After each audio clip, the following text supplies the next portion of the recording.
La primera lectura es del profeta Isaías, capítulo 49, el versículo número 3 y del 5 al 6.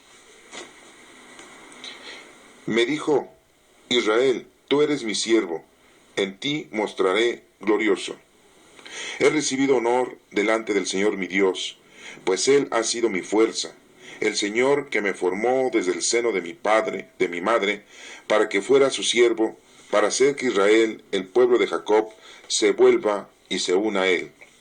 Dice así: no basta que seas mi siervo, solo para restablecer las tribus de Jacob y hacer volver a los sobrevivientes de Israel.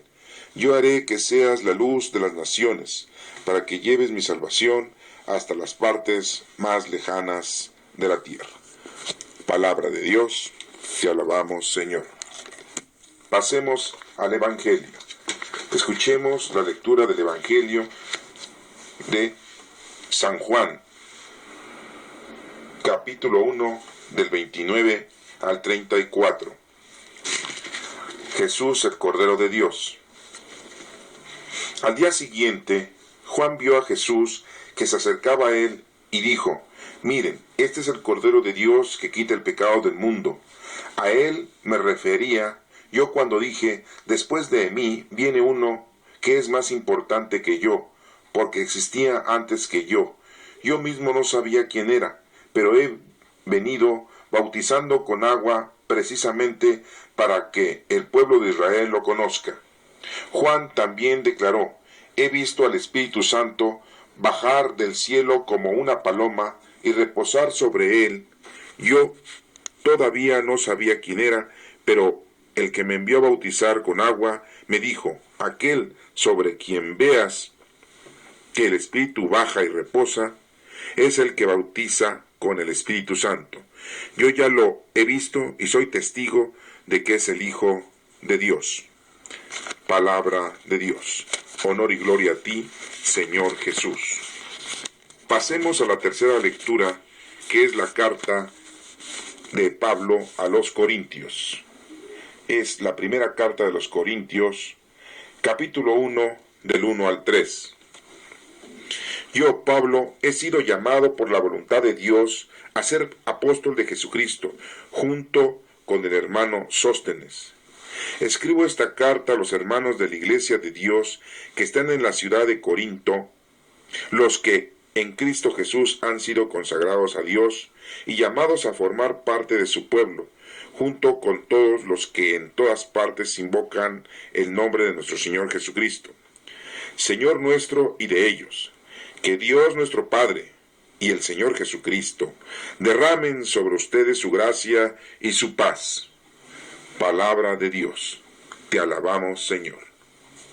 Después de haber dado lectura a estas tres lecturas bíblicas del Antiguo Testamento, del Nuevo Testamento, nos vamos a referir y vamos a dar una explicación de cada una de ellas. Regresemos a la lectura de Isaías, capítulo 49, solamente el versículo número 3 y del 5 al 6. Aquí nos estamos dando cuenta que la explicación del profeta Isaías es que la luz de las naciones es el siervo del Señor. ¿Y quién es el siervo del Señor? El siervo del Señor es todo aquel que escucha su palabra y obedece. Él está profetizando Isaías la llegada de nuestro Señor Jesucristo, y viene como siervo, como rey siervo. Eso es lo que debemos nosotros de aprender y entender, que Jesucristo cuando vino a servirnos, a traernos la paz, a traernos el Espíritu y a dejarnos el amor pleno ante nuestro Padre Dios. Veamos uno de los versículos en que dijo Jesucristo que no había traído él ni un cambio a los mandatos, sino les iba a dar una plenitud. Esto es muy importante, ya que podríamos nosotros pensar que Jesucristo vino a muchas cosas como las que hemos leído y que hemos conocido, pero lo primero, lo más importante, nos lo dijo: un nuevo mandamiento os doy. El primero es amar a Dios sobre todas las cosas y a tu prójimo como a ti mismo. En estos dos mandamientos se cierra se encierra toda la ley de Dios. El amor al prójimo es lo más importante. Pasemos entonces al versículo número 3 del capítulo 49 del profeta Isaías y escuchemos que dice: me dijo, Israel, tú eres mi siervo, en ti me mostraré glorioso. Démonos cuenta cómo Jesucristo nace del pueblo judío, el pueblo escogido por Dios, y desde Israel sabemos que viene toda esa salvación. Jesucristo era judío, Jesucristo dio la vida por nosotros, Jesucristo nos ha dejado su doctrina y nos ha enseñado cómo debemos de continuar nuestra vida. La primera iglesia formada por nuestro Señor Jesucristo fue con los discípulos, después apóstoles. Cuando Él murió, resucitó, en la ascensión se fue y les mandó al Espíritu Santo.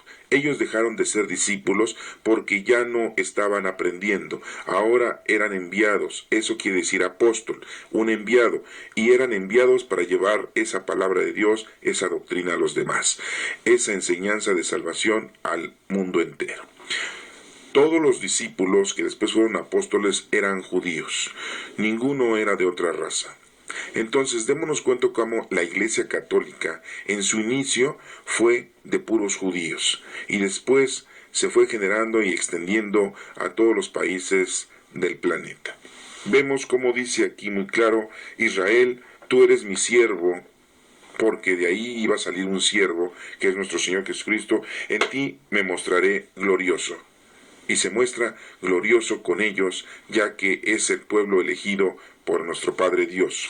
En el versículo número 5 dice: he recibido honor delante del Señor mi Dios, pues Él ha sido mi fuerza, el Señor que me formó desde el seno de mi madre, para que fuera su siervo, para hacer que Israel, el pueblo de Jacob, se vuelva y se una a Él. Nos está diciendo el profeta Isaías que ese honor que ha tenido delante del Señor mi Dios se refiere a la fuerza que Dios aplica en ese pueblo, con los judíos y principalmente con Isaías. Y menciona que el Señor lo ha formado desde el seno de mi madre. Todos ya somos escogidos, todos ya tenemos antes de nacer un objetivo, una meta que debemos de cumplir.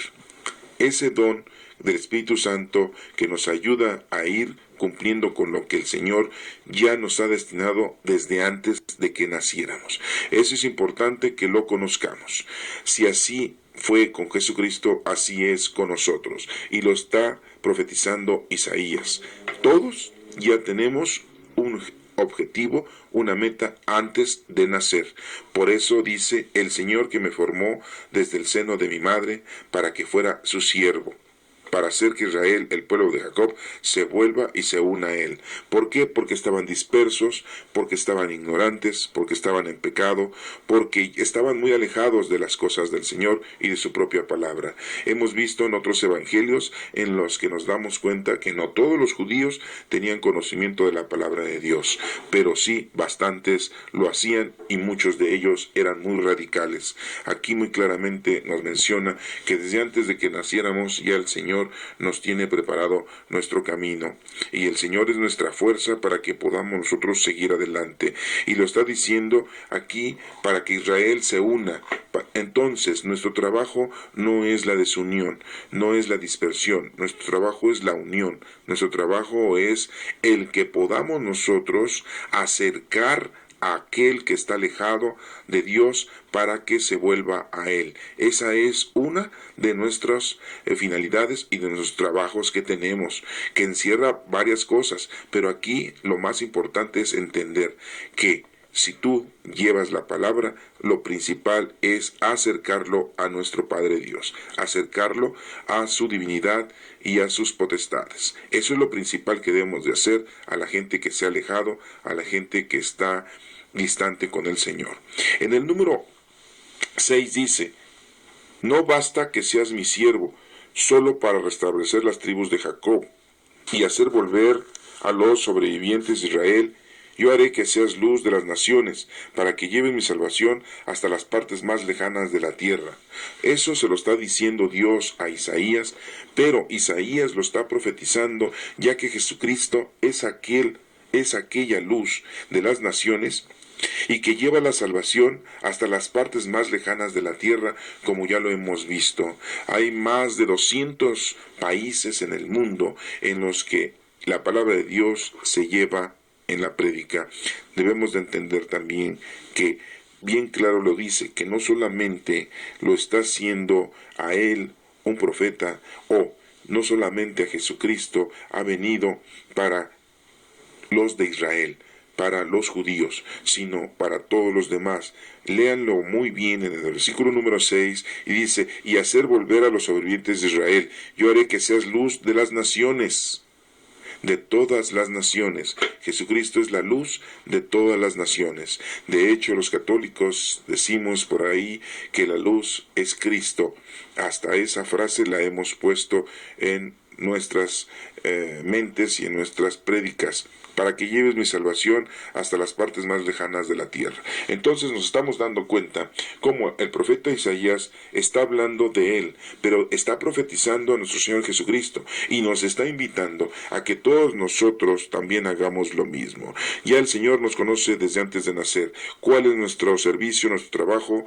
Es ser siervo del Señor, y lo más importante es llevar la palabra a quienes no la conocen y atraerlos otra vez al redil, otra vez al corral, otra vez a nuestro Señor, y que ya dejen de estar dispersos y de que dejen de estar lejos de nuestro Señor. Esa es una de nuestras tareas primordiales. Si verdaderamente tú quieres cumplir, pues tendrás que llevar esa luz que es Cristo a los demás. Por eso aquí lo menciona de esta manera.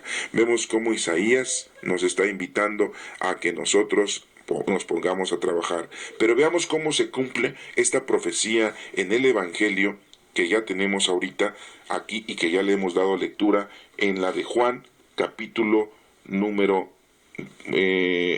1, del 29 al 34. Vamos a darle otra vez, no una lectura, sino una explicación, para que podamos ir entendiendo exactamente qué es lo que el Señor quiere decirnos. El subtítulo del Evangelio de Juan 1, versículo 29 al 34, nos dice, Jesús el Cordero de Dios. ¿Por qué Cordero de Dios? Un cordero es un animal sacrificable, es el animal que se ofrecía en el sacrificio que hacían los hebreos en los altares destinados al ofrecimiento de Dios. Y Jesucristo fue el Cordero que sacrificó para salvarnos a todos nosotros. Y lo vemos que fue en el monte Calvario, cuando fue crucificado, cuando fue muerto y después al tercer día resucitó. En el versículo número 29 del Evangelio de Juan, vamos a ver el inicio de lo que Isaías había profetizado con respecto al siervo, con respecto a que es la luz de todas las naciones, con respecto desde antes ya sabía que Él existía, desde antes ya sabía que Jesucristo estaba destinado a salvarnos. Vemos cómo dice el 29. Al día siguiente, Juan vio a Jesús que se acercaba a él y dijo, miren, este es el Cordero de Dios que quita el pecado del mundo. Juan Bautista, que no es su apellido Bautista, se le dice Bautista porque bautizaba. Entonces, dice a la gente, cuando se acerca Jesús a él, y le dice, miren, este es el Cordero de Dios que quita el pecado del mundo. El que quita el pecado del mundo en el momento en que Jesús estuvo en la tierra es solamente Jesucristo.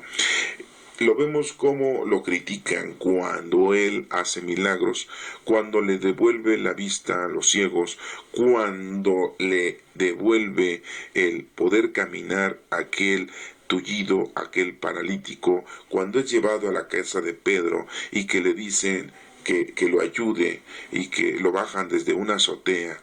Recordemos ese evangelio que Jesucristo le dijo, anda, levántate y párate y anda.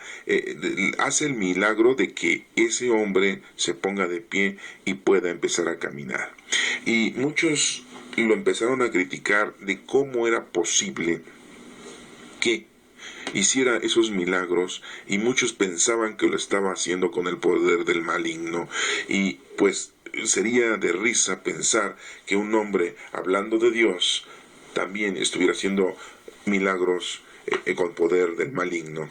No se mueve nada sin la voluntad de nuestro Padre Dios, y los milagros solamente los hace Dios. Aquí vemos cómo entonces Juan ve a Jesucristo que se acerca a él para que sea bautizado, lo que hemos visto ya en otro evangelio, y él aquí hace muy clara la referencia a todos. Vean que este es el Cordero de Dios que quita el pecado del mundo. Por eso nosotros, cuando nos vamos a confesar, el sacerdote, el presbítero, no es el que nos perdona. Él no nos quita nuestros pecados. Se nos quitan nuestros pecados en nombre de nuestro Señor Jesucristo. Se nos quitan nuestros pecados porque nuestro Señor Jesucristo dio la vida por nosotros, y Él es el único que quita el pecado del mundo, porque Él estuvo aquí en el mundo. Sabemos que nuestro Padre Dios es el que nos perdona, pero todos estamos en el camino y la luz, que es nuestro Señor Jesucristo. Dice: yo soy el camino, la verdad. Así lo dice nuestro Señor Jesucristo. Yo soy el camino y la verdad. El que me sigue a mí está, o el que sí llega a Jesucristo, llega a nuestro Padre Dios. Veamos en el versículo número 30, que dice: a él me refería yo cuando dije, después de mí viene uno que es más importante que yo, porque existía antes que yo. ¿Se dan cuenta cómo aquí hay una confrontación con la primera lectura que hemos analizado del profeta Isaías, en donde dice que Isaías ya desde el seno materno lo tenía el Señor escogido? Entonces nos profetiza que desde el seno materno de María también a Jesucristo ya estaba encarnado, engendrado, no creado. Y vemos cómo entonces sí se cumple esta profecía cuando dice: a él me refería yo cuando dije, después de mí viene uno que es más importante que yo, porque existía antes que yo. Ya existía antes que él. Pero podremos decir, bueno, ¿cómo existía antes si Juan Bautista tenía 6 meses más de edad que Jesucristo? No podía existir.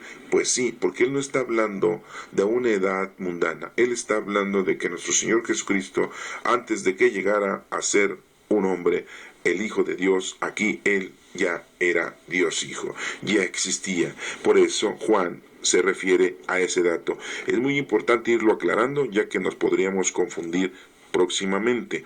Entonces, Juan dice que es más importante que yo. Sabía Juan que había una importancia plena en él, ya que había muchos discípulos que lo estaban siguiendo.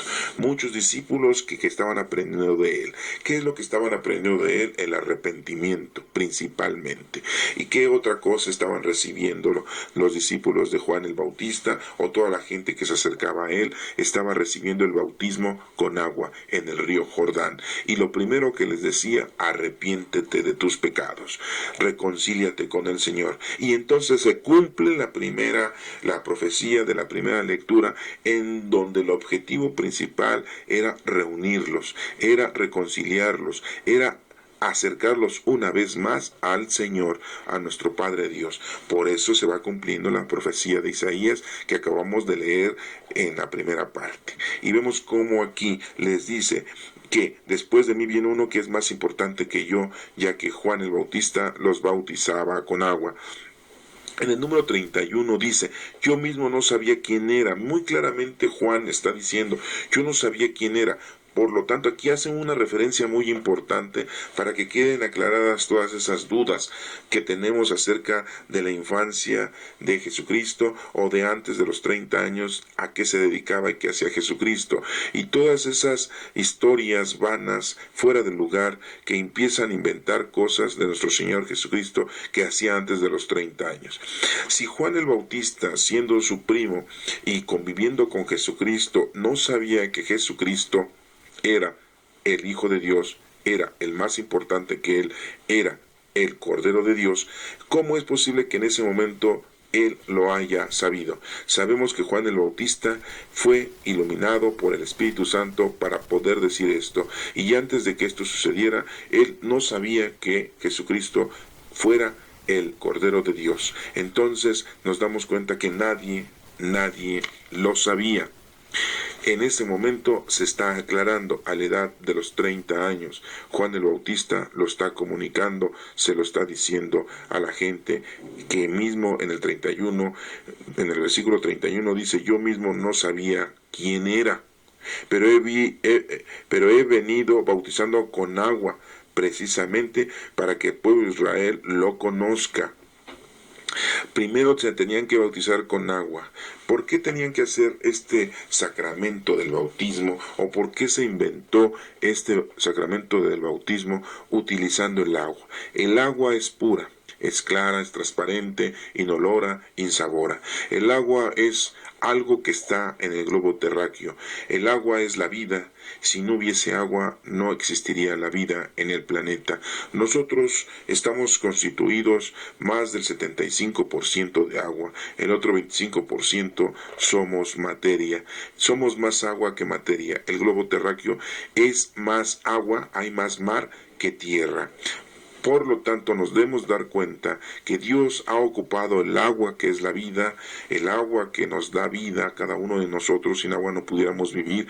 Entonces, ocupa uno de los elementos más importantes de la tierra, que es el agua, para que nosotros tengamos contacto con la vida. El agua es vida y tenemos contacto con la vida. Por eso, en el río Jordán se bautizaron todos aquellos que se arrepentían, los primeros discípulos de Juan el Bautista. Pudiéramos haber dicho, bueno, con el simple hecho de agarrar un poco de tierra o un poco de arena en el desierto y echársela encima a una persona diciendo en el bautismo de arena, en el bautismo de tierra. ¿Por qué? Porque vivimos en la tierra o porque vivimos en la arena, en la playa, como es en tantos lugares que en aquel entonces había muchos poblados, pero no agarra Dios ese elemento físico de la tierra, agarra el elemento del agua porque simboliza vida. Recordemos que primero existió el agua y después la tierra firme. Eso lo podemos ver en el Génesis, en los primeros versículos, en el primer capítulo, en donde todo era cubierto de agua. Pero bueno, esa es otra lectura y no la vamos aquí a introducir, y mucho menos su explicación. A lo que vamos es que el ser bautizado con agua es muy importante que lo demos en cuenta. ¿Por qué con agua? Porque es uno de los elementos más importantes que hay en el globo terráqueo. Y aparte de esto, el agua es muy funcional para todos. Limpia, purifica, nos purifica la sangre. Es muy necesaria para el ser humano el agua. Bueno, precisamente por eso se toma ese elemento. Y dice aquí, para que el pueblo de Israel lo conozca. En el número 32 dice: Juan también declaró: he visto al Espíritu Santo bajar del cielo como una paloma y reposar sobre él. Juan es el último de los profetas que existieron en el pueblo judío y es el primer santo, sin contar a los niños que ofrecieron su vida en la matanza que mandó Herodes el Grande. Todos esos niños fueron mártires. No son santos, son mártires, son niños mártires. Aquí o niños inocentes, como nosotros siempre le llamamos en la actualidad. Pero aquí estamos viendo que Juan es el último de los profetas y es el primer santo, que la Iglesia Católica así lo diagnostica.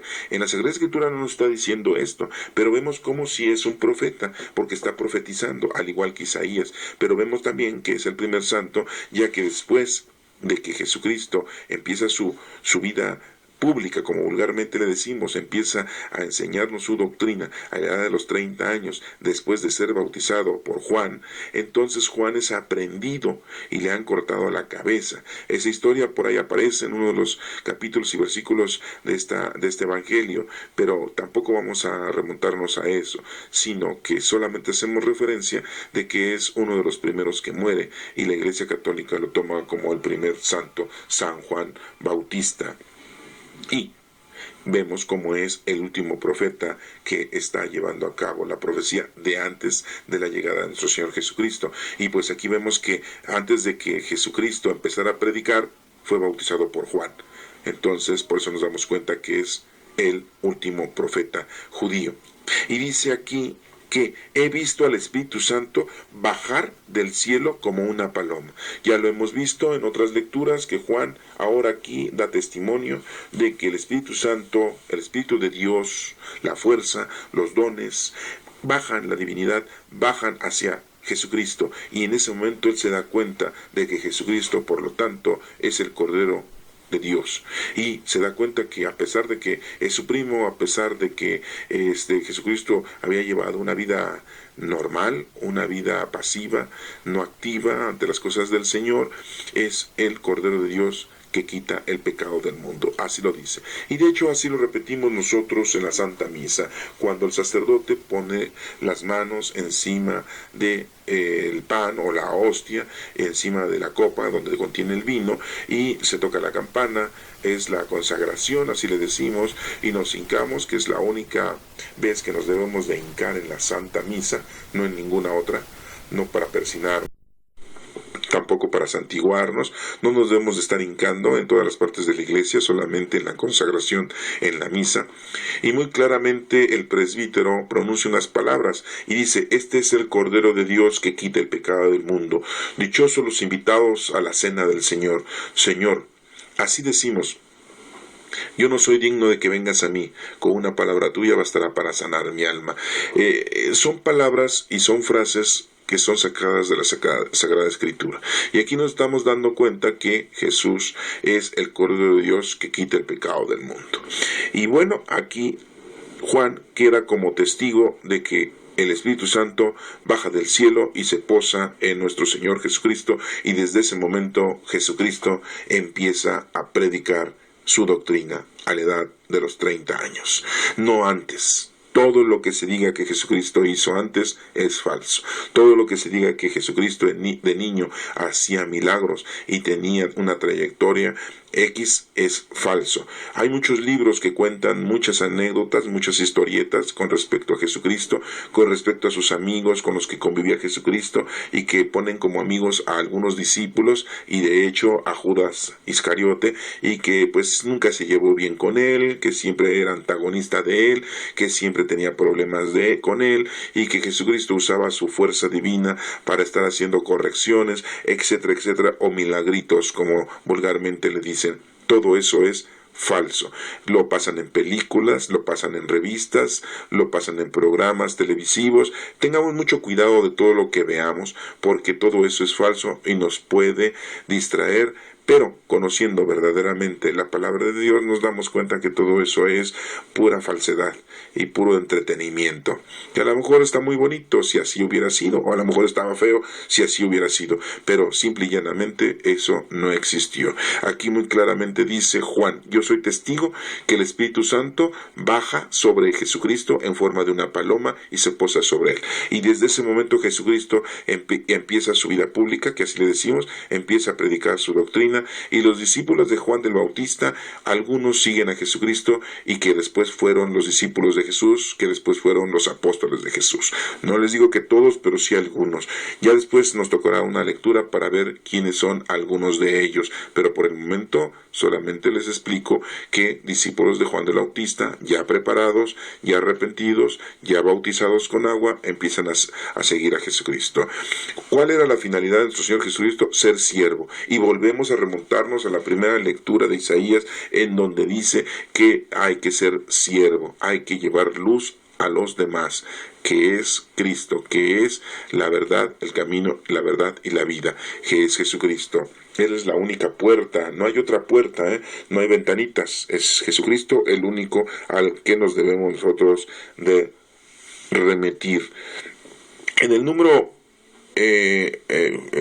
dice aquí 33, dice: yo todavía no sabía quién era, pero él me envió a bautizar con agua, y me dijo: aquel sobre quien veas que el Espíritu baja y reposa, es el que bautiza con el Espíritu Santo. Entonces, esa era la clave que Juan Bautista tenía, al ver que alguien, al ser bautizado, una paloma en realidad el Espíritu de Dios, bajaba y reposaba sobre esa persona que había sido bautizada. Y vemos cómo Juan bautiza a Jesucristo, y lo hemos visto en otra lectura, en donde Juan le dice, es que yo tengo que ser bautizado por ti, y Jesucristo le dice, así lo tienes que hacer.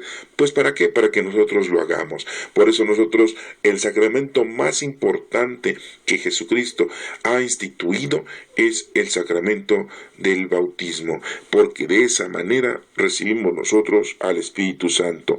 Te pregunto, ¿te acuerdas la fecha? No porque cuando estabas pequeño fuiste bautizado, sino porque tienes un documento, porque tu papá y tu mamá te debieron de haber dicho o has leído ahí en ese documento bautismal cuándo fue tu bautizo. Pues ese es el día más importante de tu vida, el día que fuiste bautizado. Ese día recibiste al Espíritu Santo con todos sus dones. Agarra tu fe de bautismo, ve qué día fuiste bautizado y ese día sí celébralo, ese día sí haz fiesta, ese día sí compra un pastel, ese día sí invita a tus familiares, amigos y celebra. Y no cada año que cumples años. ¿Eso qué? Eso no tiene nada que ver.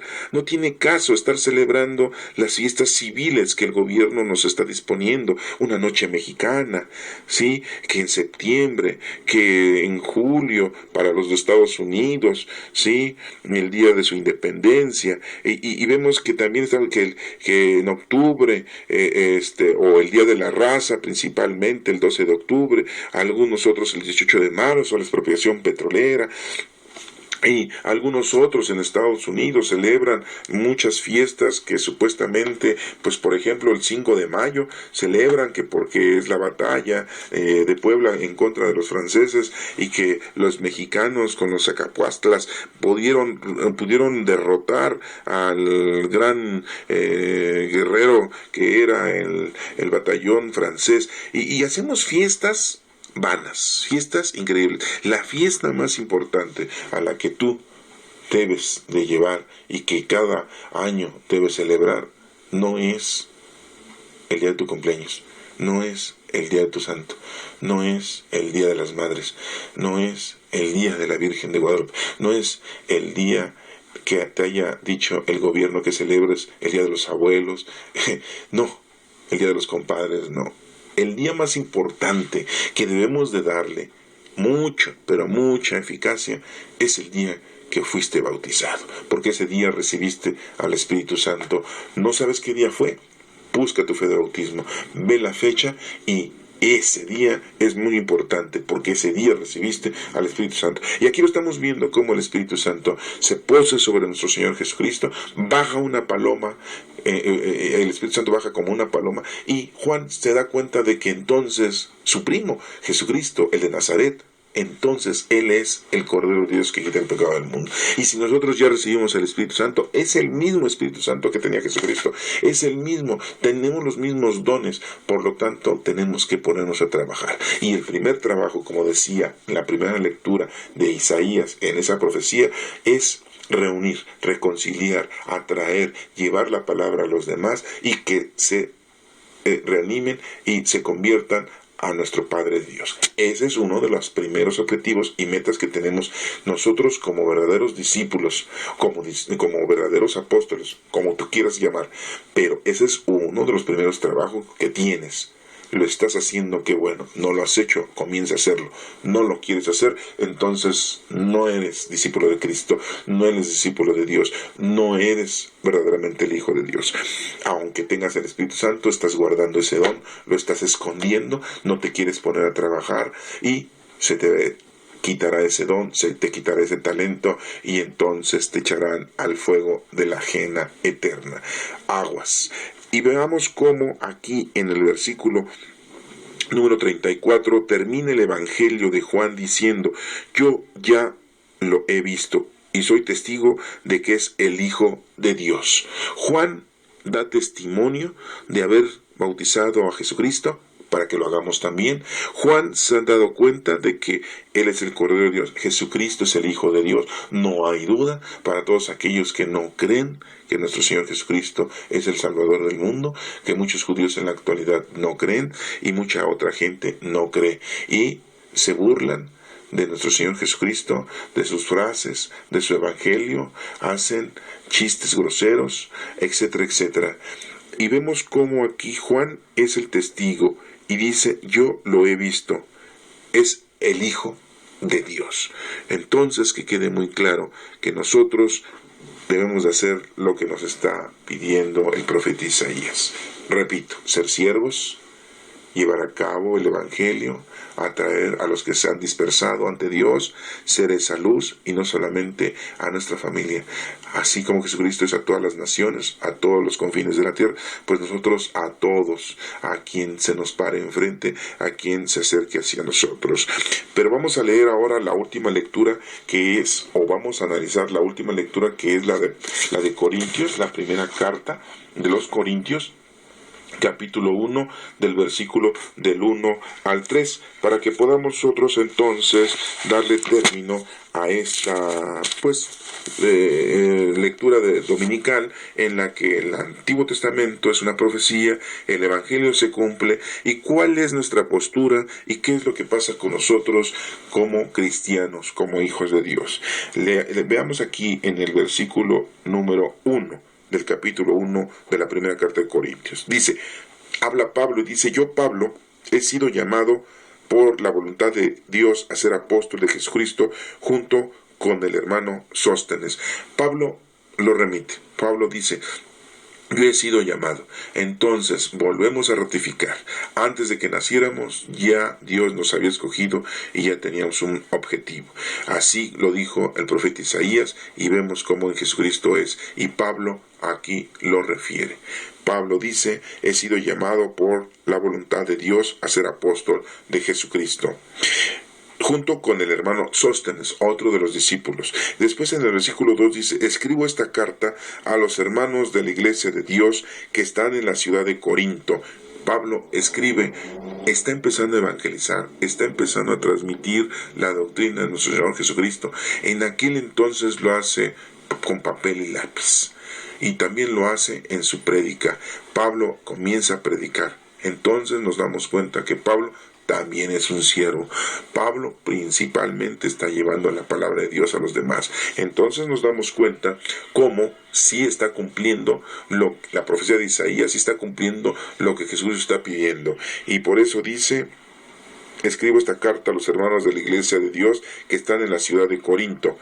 Por eso se llama esta carta a los Corintios, los que en Cristo Jesús han sido consagrados a Dios. O sea, todo aquel que ha sido consagrado a Dios es todo aquel que ha sido bautizado con agua. Y vemos cómo Jesucristo, cuando murió el domingo, murió en viernes y resucitó en domingo, y pasaron 50 días y vino el Espíritu Santo a todas las naciones, a todos aquellos que ya estaban bautizados con agua. Llegó el Espíritu Santo a ellos, y ya no vemos cómo se paraba una paloma encima de cada uno de los discípulos, sino ahora eran, dice las Escrituras, en los Hechos de los Apóstoles, dice que caían como lenguas de fuego en la cabeza de cada uno de todos aquellos que estaban consagrados a Dios. Por eso Pablo habla a todos aquellos que ya fueron bautizados con agua y que ya recibieron al Espíritu Santo, les lleva el conocimiento, les lleva la doctrina. Por eso les dice a todos aquellos que son consagrados a Dios, a todos aquellos que están en la ciudad de Corinto, ¿sí? Y que están en Cristo, y los llamamos a formar parte de su pueblo. Así les dice, llamamos a formar parte, junto con todos los que en todas partes invocan el nombre de nuestro Señor Jesucristo, Señor nuestro, y de ellos. O sea, a todos aquellos que están predicando a Cristo, que están llevando a Cristo, son los que están consagrados, y a ellos les está diciendo esta carta de los Corintios para que conozcan la palabra de Dios en su totalidad.